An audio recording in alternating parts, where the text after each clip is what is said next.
రామాయణం ప్రకారం శ్రీరాముడు అయోధ్యలో సుదీర్ఘకాలం పాలించిన తర్వాత ఆయన తన మానవ రూపాన్ని విడిచిపెట్టాలని నిర్ణయించుకున్నారు. ఆయన మహాప్రస్థానం అని పిలువబడే పవిత్ర యాత్రను చేపట్టారు. సరయూ నదీ తీరంలోకి వెళ్ళి అక్కడ తన భౌతిక శరీరాన్ని విడిచిపెట్టి తన దివ్య రూపంలోకి తిరిగి వచ్చారు.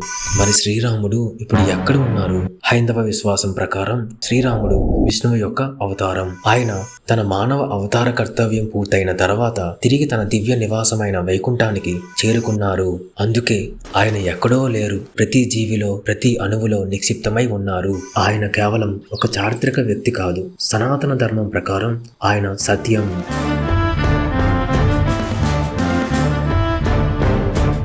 ధర్మం,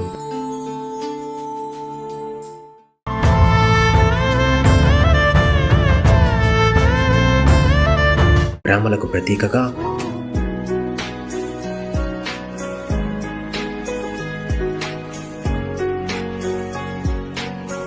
శాశ్వతంగా నిలిచి ఉన్నారు. కాబట్టి శ్రీరాముడు మీ హృదయాల్లో, మీ నమ్మకాల్లో, ఆయన బోధనల్లో సజీవంగా ఉన్నారు. ఆయన ఎప్పుడూ మనతోనే ఉన్నారు.